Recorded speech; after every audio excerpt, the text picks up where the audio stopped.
Assalamualaikum warahmatullahi wabarakatuh. Salam sejahtera dan selamat menyaksikan sejarah dunia hanya di channel Tatbiki Belitang. Horor, misteri para penghuni pemujaan di Gunung Padang terkuak. Banyak orang tidak percaya bahwasannya Gunung Padang Indonesia adalah sebuah peradaban yang hebat pada masanya. Gunung Padang berbentuk seperti piramida peninggalan suku Maya yang ada di setiap pundaknya ada ruangan khusus. Gunung Padang artefak peninggalan yang menunjukkan hebatnya sejarah bangsa ini. Batunya bisa dimainkan musik gamelan. Pada kesempatan kali ini, tim kisah Tanah Jawa menyempatkan diri Tetroko Nistion ke Gunung Padang yang dipercaya sebagai situs tertua yang ada di Indonesia. Banyak cerita lintas masa yang terekam di tempat ini. Seperti ada ceritanya, mari kita simak bersama. Gunung Padang berfungsi sebagai laboratorium astronomi.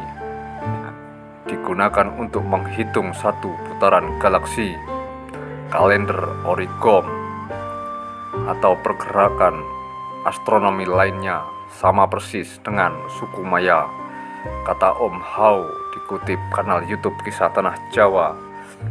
Menjarah sejarah dari masa purba.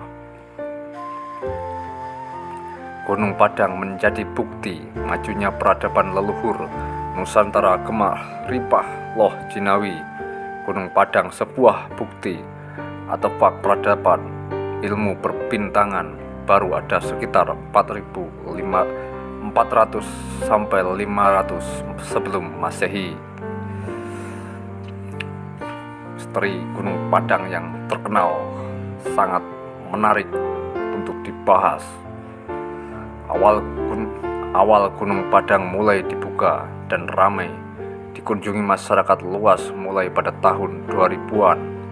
Gunung Padang baru diketemukan peneliti arkeolog pada tahun 1995. Banyak tangga berundak. Tiap tangga berundak terdapat ruang-ruang seperti ruang tamu, ruang seni, ruang meditasi, dan laboratorium. Usia para penunggunya rata-rata 25.000 tahunan, bisa membuat batuan banyak yang kaya akan kandungan logam untuk gamelan.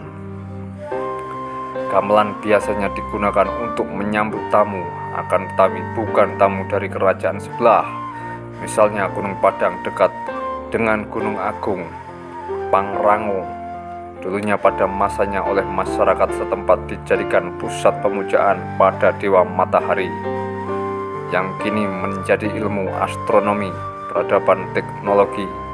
Banyak ruangan-ruangan di situ. Ada ruang kesenian, ruang data, ruang ada batu kursi, petapa, teleportasi, ruang energi, pancaran gelombang, sonar bertenaga angin yang berputar.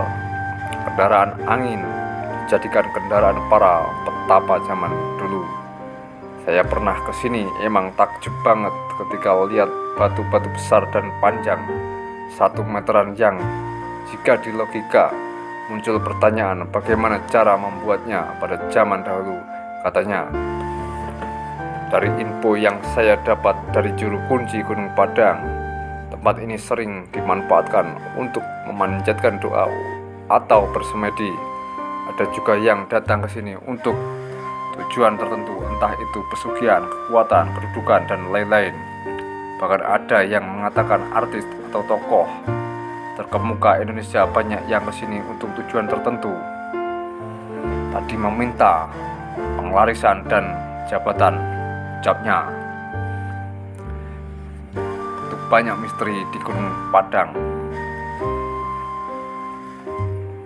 Dan apa pula masyarakat yang berkunjung untuk 2 hal waktu sakral menaiki Gunung Padang. Sampai ke tingkat paling atas yang dilakukan secara kontinu. Tradisi sudah turun-temurun, yaitu waktu peringatan Maulid Nabi Muhammad SAW. dan datangnya bulan Suro atau Muharram sebagai bentuk keyakinan religius. Kurang lebih seperti itu yang saya dapatkan ketika berkunjung ke sana, ucapnya. Saya ke sana karena saat itu saya memang penasaran dengan tempat itu dan hanya sebatas ingin tahu. Alhamdulillah, rasa penasaran saya terbayarkan. Meski rasanya belum cukup dan masih ada keinginan untuk ke sana lagi, ujarnya. Situs Gunung Padang sudah ada sekitar 11.000-12.000 sebelum Masehi. Kala itu dihuni oleh para manusia yang berbadan tinggi besar, ukuran raksasa, dan peradaban sangat besar pula, katanya. Maka penghuninya jadi sangatlah mudah membuat piramid batu dalam berbagai bentuk untuk membuat sebuah bangunan pemujaan dan gamelan di Gunung Padang, ucapnya.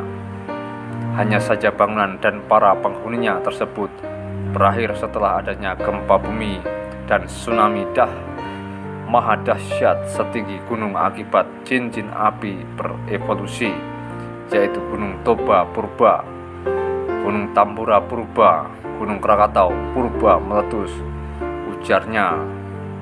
Kemudian muncullah masa peralihan zaman ksatria tangguh asal Hindustan Ajisaka di era awal 2 Masehi, mulai membangun adanya peradaban baru di tanah Jawa, tutur Om Hao. Oke, dan disclaimer ya, konten ini hanya hiburan semata. Maaf bila ada kesamaan nama tempat, hanya kebetulan semata. Dan semoga bermanfaat, dan terima kasih, dan saya akhiri. Wassalamualaikum warahmatullahi wabarakatuh.